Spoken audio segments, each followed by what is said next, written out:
This is not about the morality, the ethics of the plan, that they get put aside when we go into court. This is about whether the plan is legal. This is about whether if you send people on a flight to Rwanda, that will breach their international domestic human rights. It is our news hour, and let's begin with the government's controversial plans to send asylum seekers to Rwanda, which roared back into the news agenda this week.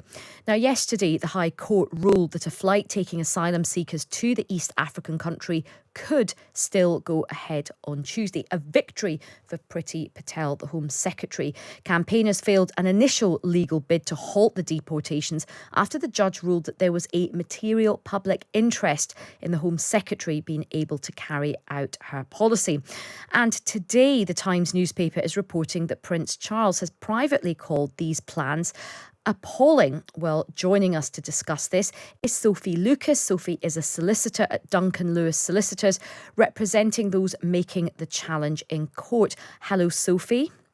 Good afternoon, Ayesha.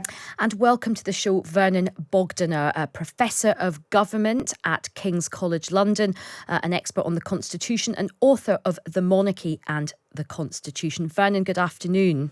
Good afternoon. Sophie, we'll begin with you. How are you feeling after the High Court ruled in favour of the Home Office, and did it take you by surprise? Well, it was, of course, a disappointing judgment for us, but we are appealing it. We are in the Court of Appeal on Monday.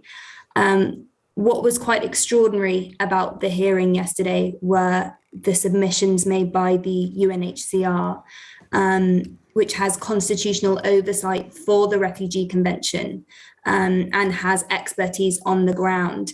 And they expressed really serious concerns about these plans. They held that they did not meet the required legal standards, and they set out a multitude of reasons why these plans are really concerning, and that the flight should not go ahead.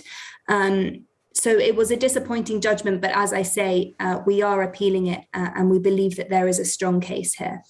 And so you're going to be appealing it, and that's going to happen on Monday. What are your fresh grounds for appeal? What will be the arguments that you'll be making? Well, without going into too much detail, at this stage, this is what is called an interim relief hearing. So this is not the full determination of the legal issues at play here. This is for the court to determine whether between now and when a final hearing is held, should flights be going ahead. So our submissions on Monday will be that flights should not go ahead, because the court has to make a balancing act, a balancing exercise in these circumstances. And we believe that the risk is too great to send individuals to Rwanda where we don't have assurances that they will not be sent back to countries where they're at real risk of inhuman and degrading treatment. We don't have those assurances, but we do have evidence from the UNHCR that there are very serious concerns here. We cannot be sending individuals who are highly vulnerable to Rwanda blindly. These are people, they're not guinea pigs. And so our submissions on Monday will be that there is a strong legal case that flights should not go ahead until the court has had the opportunity to determine these legal issues at a final hearing. And Sophie, I mean, you've obviously representing the families and the many, many people who are very worried about this policy. But there are people who support this policy as well. Yesterday, Cathy Newman spoke to former MP Craig McKinley on Times Radio, and he suggested that this plan was a last resort after talks with France had failed. And I tell you why we're having to do this is because the French have not been willing to accept that offer, very broad and expansive offer that we made them, to say, if you're struggling to stop people from launching off the beaches, we'll help you. Because that would have been a way to actually stop these irregular crossings in a fortnight. But they said no to that, so we've had to reach for an unusual approach. But frankly, I don't know where else we could go to actually get some common sense. Now, Sophie, I mean, the view that Craig McKinley expressed there does seem to be quite common amongst many Conservative MPs and indeed the wider population. I mean, what do you say to that argument that says, look, France should have done more on this, and nobody else has put forward a viable alternative to these channel crossings?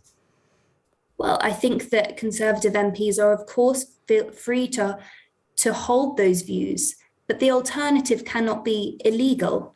This is not about the morality, the ethics of the plan, that they get put aside when we go into court. This is about whether the plan is legal. This is about whether if you send people on a flight to Rwanda, that will breach their international domestic human rights.